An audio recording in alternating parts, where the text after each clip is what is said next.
I want to show you how we splice the PowerPro Hollow Braid. There's a lot of different scenarios why you'd need to do it, but like in this case here, we've got a little bit of chafage on our topwater reel or topwater line where it's been sort of going through the guides a few times. So we can cut that off, we can join a new section back in, and it saves us from having to re-spool, or it saves our spool getting too low. Another scenario is, especially for topwater fishing, especially for GT, I like to have, might be using 80-pound braid, but where your finger is always on the braid when you're casting, just that last 4 or 5 meters, we can actually splice a piece of 130-pound hollow into there. So that's another example why we'd use a splice. All right, let's get into it, eh? For this demonstration, we're going to use 2 different colour braids so we can easily see the transition of the braids going inside each other. What we need is a good pair of braid cutters, and I use the Daho splicing needle. It's quite thin walled, so it slides inside the PowerPro Hollow Ace really easy. There's another alternate way you can do, and that's just with a piece of fine sort of piano wire or rigging wire, and that's another way that you can thread it through to pull the braid back through, but I prefer the Daho needles because they're specifically designed for this. Right, so what we have to do, we've got 2 pieces of braid here. So all we're trying to do is we're going to put one tag end inside the one length of braid, and then the tag end of that braid then goes into the other piece of braid.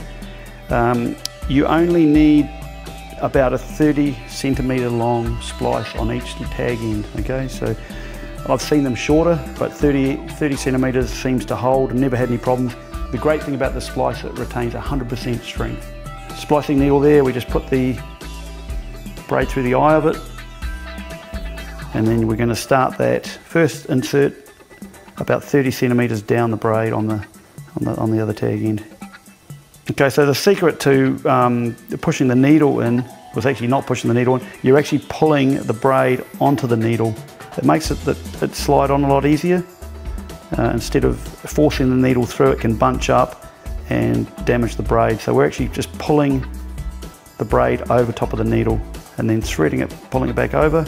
So we've got that more than 30 centimetres now. We can pull the needle through the end of the braid and pull the tag end out. It's very important to leave that tag end out because we want to pull this up nice and snug at the end. All right, so we want to bunch that first piece of braid up, and we're going to start the second insertion 30 centimetres along from the end. So we've put that second piece of braid into the end of the needle, the eye of the needle, and now we're going to insert it into the last piece of braid here. There we go, and we want to go up more than 30 centimetres. So we know when we pull the braid back down, it's actually going to cover it. You just got to massage it on there, and also off the other end there.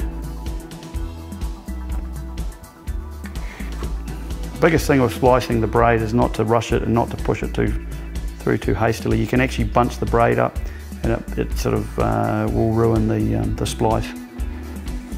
All right, so we've pulled that through more than the 30 centimetres, so we can pull the other tag end out. Okay, so now we've got both tag ends, and you can see obviously where they go into each other there. So we can pull the tag ends both tight, and then where it joins, we can pull the braid down, and you'll see there how it just goes back inside itself. Go the other way, and it's gone back inside itself, and that's a perfect splice, 100% strength. It's going to go through the guides nicely, and it saves you from having to re-spool, and it's actually a great idea if you want to join a thicker piece of line onto it as well. For all the rods, reels, lures and terminal tackle and some great advice, call in and meet your team at your local Hunting and Fishing New Zealand store. And for more inspiring online fishing content, visit journeyofafisherman.com and subscribe to our YouTube channel.